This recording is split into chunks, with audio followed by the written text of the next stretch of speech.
Olá, eu sou a Alessandra Tavares, fundadora da Unlearning Company. A Unlearning Company foi inspirada na frase de um futurista chamado Alvin Toffler. Ele dizia que os analfabetos do século XXI não são aqueles que não sabem ler ou escrever, e sim aqueles que não sabem aprender, desaprender e reaprender. E é exatamente essa fase que a gente está vivendo, né, diante dessa pandemia, que tem enormes consequências para o mundo inteiro. Muitas empresas e a gente, enquanto gestor da nossa carreira, tem que se reinventar, né? Fazer as coisas de um modo diferente. Então, o tema da minha palestra é sobre novas tendências de atuação do profissional de educação física no mercado de trabalho. Todas essas tendências, elas foram muito impulsionadas pelos avanços tecnológicos, né? Os avanços, eles, desde sempre, desde lá da Revolução Industrial, eles fizeram com que o mercado de trabalho se transformasse. Então, vou mostrar um vídeo falando exatamente dessa transformação desse mercado de trabalho, como as empresas mudaram nesses últimos anos. Dá uma olhada.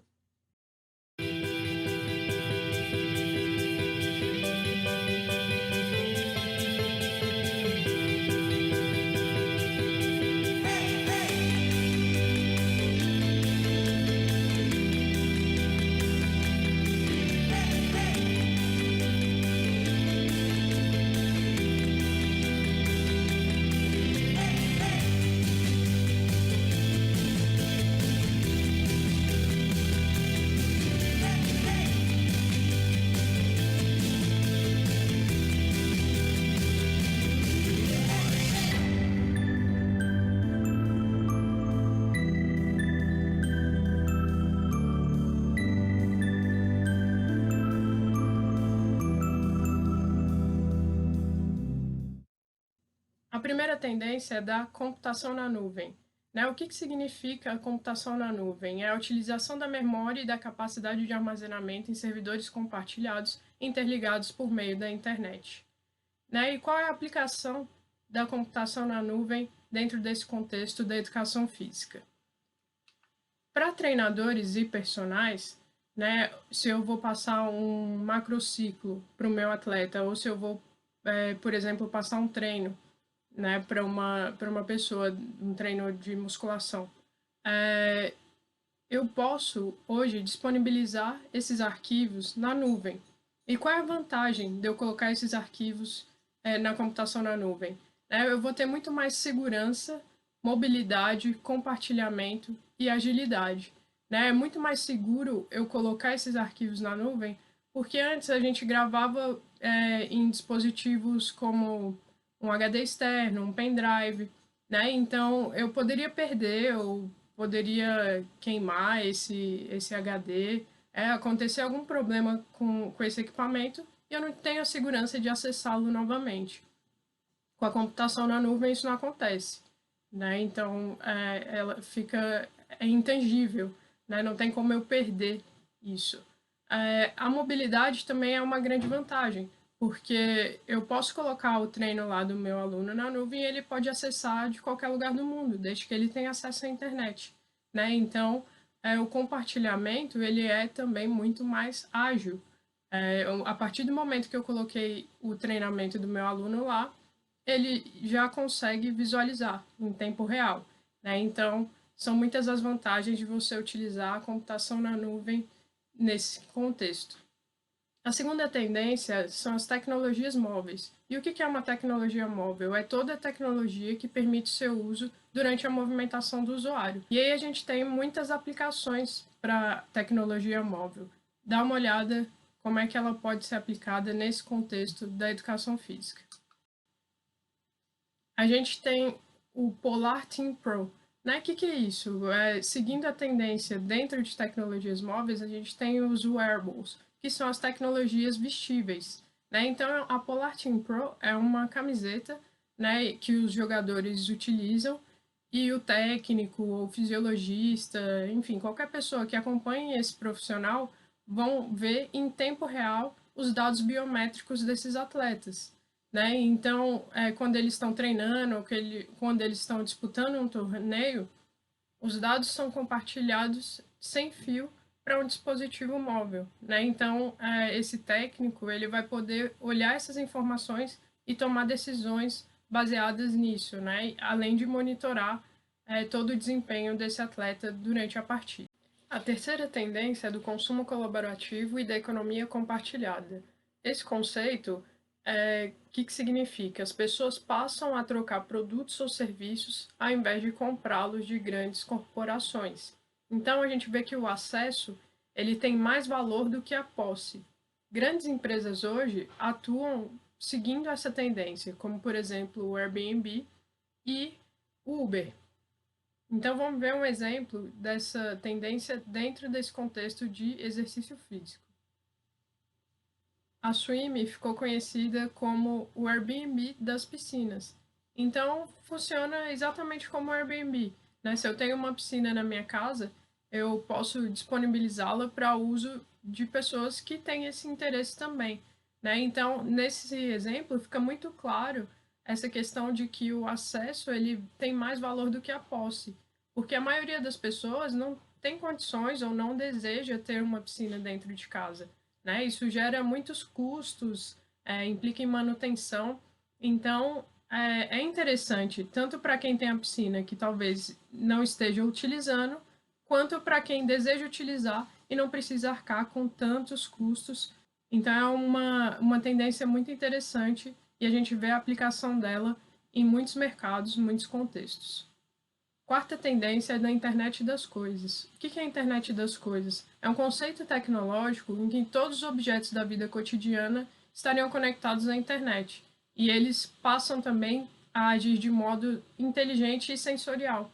O exemplo mais arcaico, assim, digamos, dessa tecnologia é, por exemplo, você entrar na sala ou em algum ambiente e a luz acender, né? Tem um sensor e a luz vai acender. Só que isso tem se desenvolvido bastante, né, nos últimos anos. Então, vamos ver uma aplicação no contexto de exercício físico. O Mirror é uma academia quase invisível, né? Então, o que é isso? É um espelho que você pode colocar em qualquer lugar da sua casa. Então, você pratica esse exercício olhando para o seu espelho, olhando para o instrutor, né? E tem vários programas de treinamento nele. E você compra uma assinatura e pode praticar os exercícios em casa, né? Isso é uma prática bem comum diante dessa situação que a gente está vivendo do coronavírus, né? Mas aí é mais uma aplicação da internet das coisas dentro de casa. Quinta tendência, realidade virtual. A realidade virtual é uma tecnologia que tem como objetivo recriar ao máximo essa sensação de realidade para o indivíduo, né? Então, isso acontece em tempo real e traz esse sentimento de presença no usuário. Vamos ver como ela pode ser aplicada. A Schwinn, por exemplo, trouxe a realidade virtual para as aulas de ginástica coletiva, né? No caso, o cycling. Então, dá uma olhada no vídeo como que isso acontece.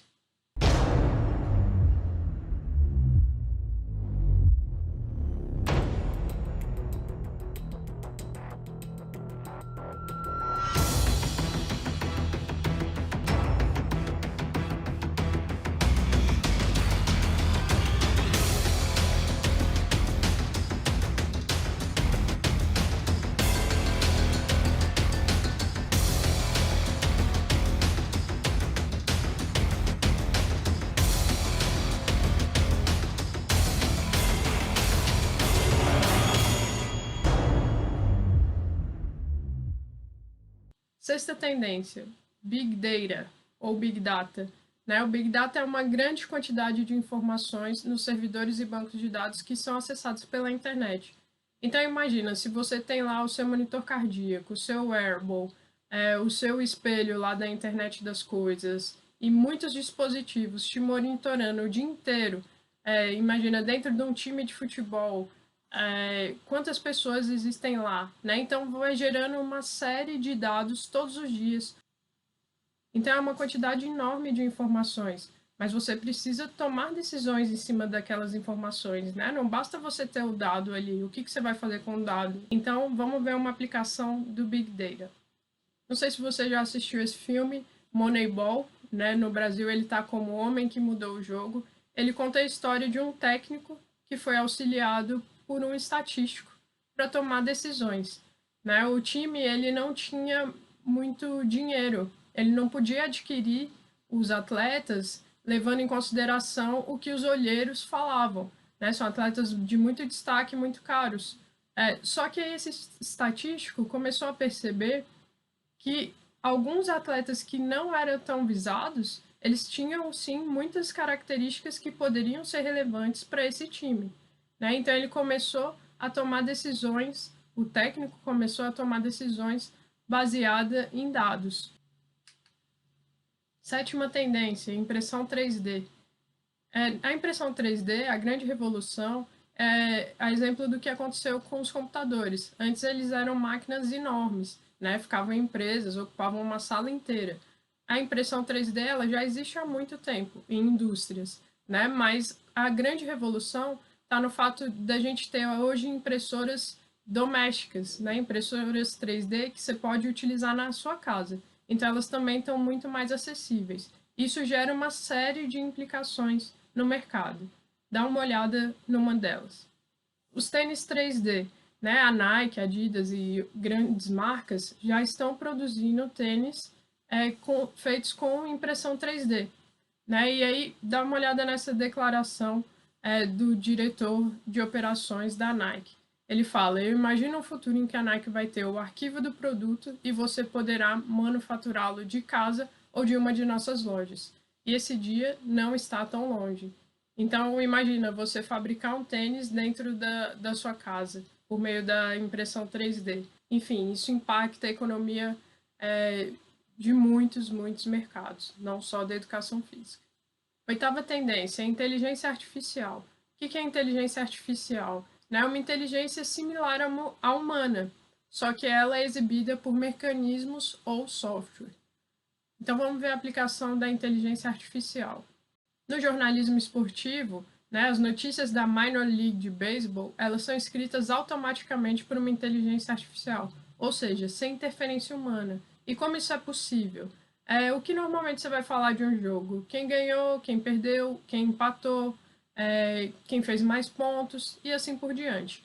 Então, são informações padronizadas, né? Eu não preciso de um ser humano para falar as mesmas coisas. O que muda é o detalhe, muda um time, muda o placar, mas no fim existe um padrão ali.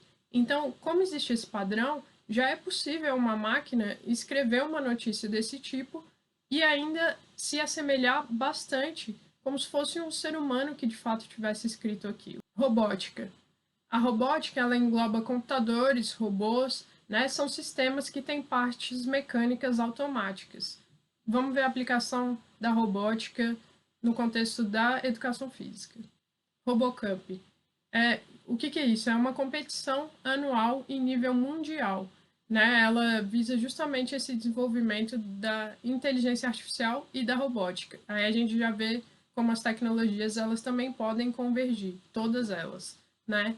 Então, a RoboCup Soccer, né, é essa competição de futebol em que os robôs vão disputar esse campeonato.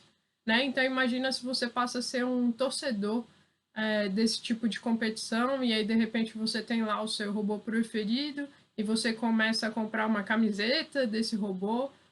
Imagina toda a revolução no mercado, né? Essa nova forma da gente ver o esporte e torcer para isso, né? Uma nova forma de entretenimento. Décima tendência, bio e nanotecnologia. Na verdade, eu juntei essas duas, né, porque elas são muito ligadas. A biotecnologia é qualquer aplicação tecnológica que utilize sistemas biológicos. O princípio básico da nanotecnologia é a construção de estruturas e novos materiais a partir dos átomos. Então vamos dar uma olhada em como essas tecnologias se aplicam. Os implantes biônicos. Né? O futuro do esporte pode muito bem envolver fabricantes concorrentes ajudando atletas a enfrentarem uma espécie de jogos de Robocop. Né? Então, isso gera uma série de discussões e aí não tem como a gente não falar de doping. Né? Como que vai ser o doping quando a gente fala de bio e nanotecnologia? Né? Os atletas, não sei se você já viu, o filme Gattaca, né? Ele fala exatamente sobre isso. Como a gente tem o processo de seleção que não é mais tão natural assim, né? Com a manipulação genética. Então, talvez no futuro seja possível, de fato, a gente criar atletas, né? Então, isso é um tema muito complexo e filosófico, então a gente também vai ter grandes discussões sobre isso aí no futuro, com certeza. Espero que você tenha gostado da palestra. Eu estou à disposição. Você pode me mandar um e-mail. Tenho outros conteúdos, outras aplicações. Aqui foi mais um resumo de tudo isso. Muito obrigada.